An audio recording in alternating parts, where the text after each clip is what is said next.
the thing about living on an island is we are surrounded by water. This is the most literal one, I think, in terms of actually showing an island that's surrounded by water. And the whole idea of the rain coming down and then replenishing our freshwater supply in addition to the wonderful ocean we have that surrounds us. I think I've always been an artist. One of my earliest memories is as a maybe 3 or 4-year-old, and I was making mud pies, but I turned them into little pinch pots and I dried them in the sun. And they lasted quite a while for pinch pots made out of mud. But my mother bought me some clay, and pretty soon I was making pinch pots out of clay. And that was really fun too. Both my parents were artists, so they really encouraged my artistic pursuits. My father was a painter, but before that, in the 1940s, he was a cartoonist, and he worked for Disney. And so a lot of his work, especially he did a lot of little watercolors to sell to tourists. A lot of those were sort of cartoony, and that was pretty fun. And my mother was a painter, and she did watercolors, and then she liked to do resin on found objects, sort of sculptural work. She got into that.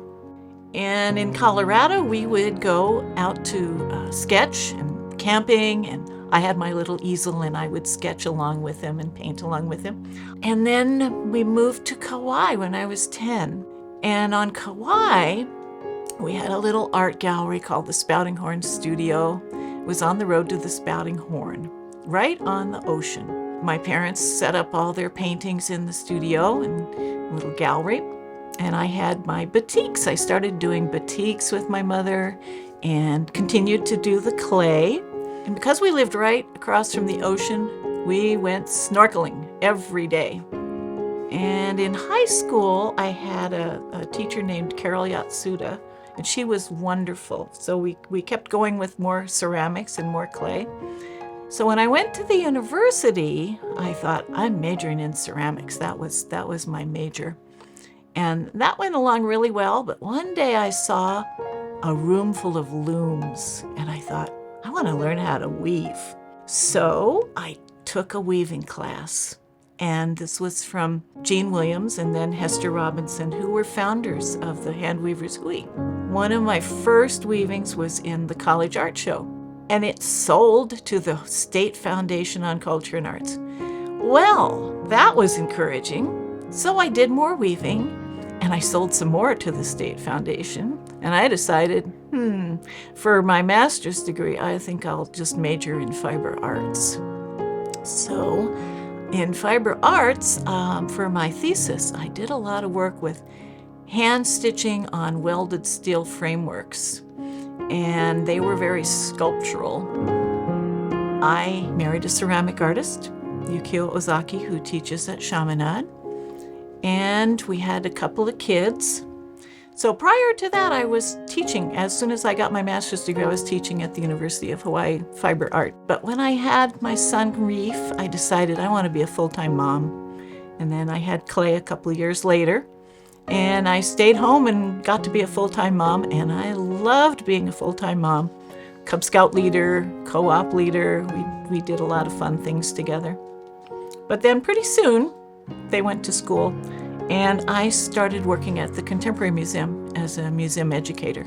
Later, I started teaching weaving and fiber arts at the Honolulu Museum of Art School, which is also known as Linikona.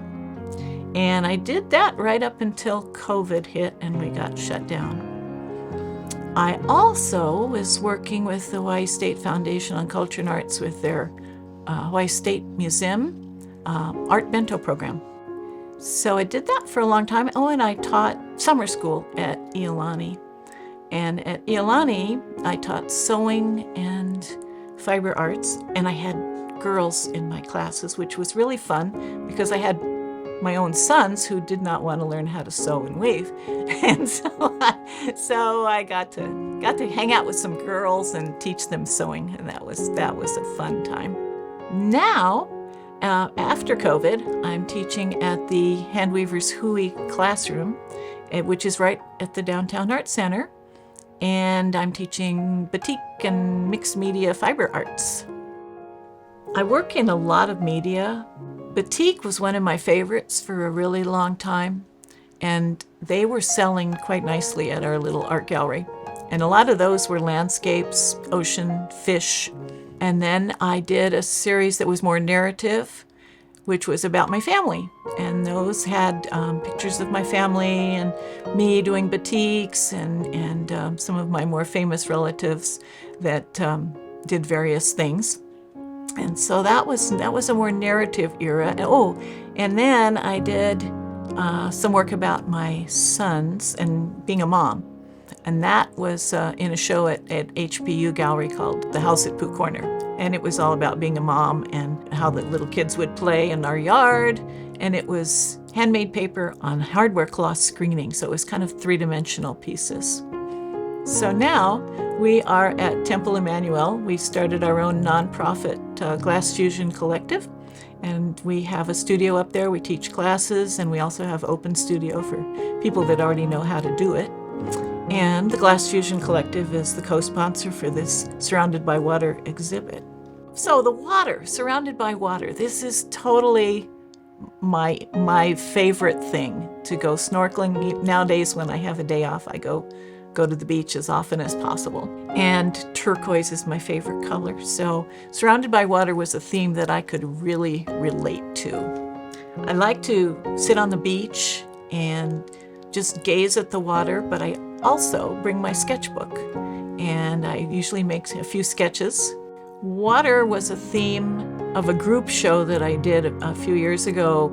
The title of the show ended up being Thirst, because some of the people thought that was the way to look at water. I've always looked at water as swimming and being in the water.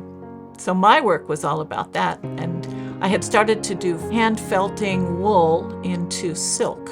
The silk part had the transparency, and the wool part was sort of more opaque. And they made really nice shadows on the wall. This was very similar to what I started to do with the glass work also. The transparency of the glass and then the opaque part of the glass. You can add in sort of glittery silk and all kinds of additions to it. So this really kind of led into the glass fusing.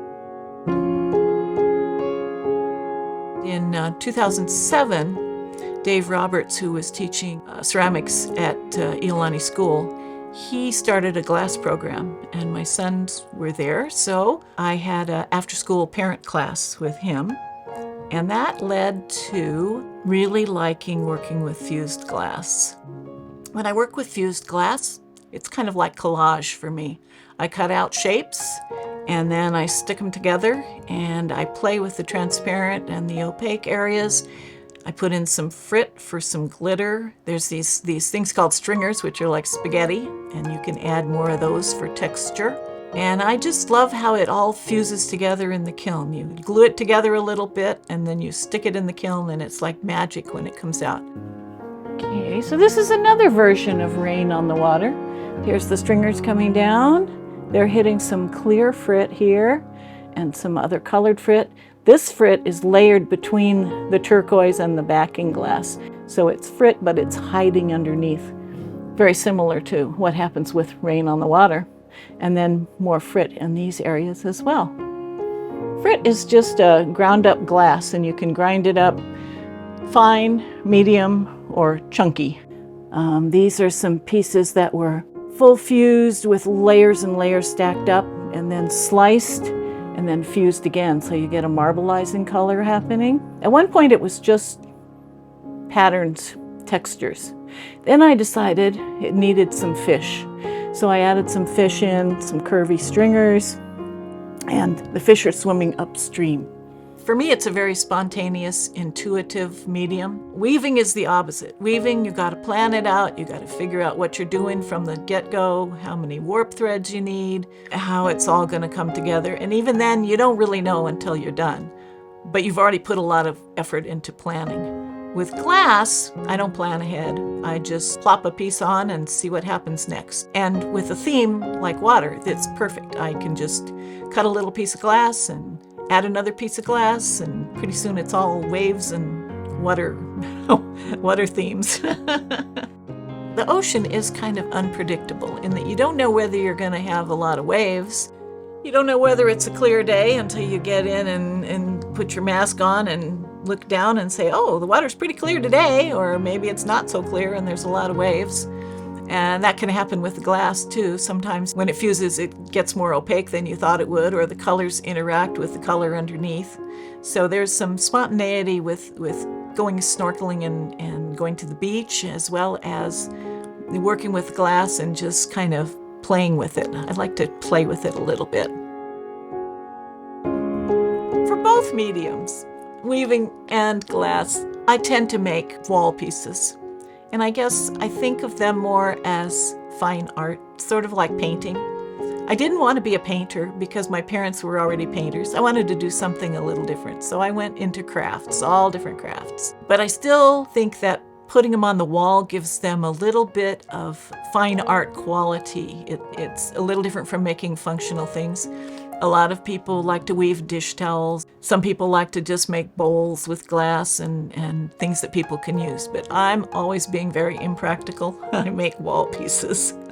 And I don't have enough walls, so there's a lot of stuff in storage. I hope everybody that comes to our Surrounded by Water show enjoys the different interpretations of water. It's whether they're weavings or whether they're glass, or maybe there'll be even some other media that sort of relate to both. Take a good look and see if you feel like you've enjoyed a little time with water.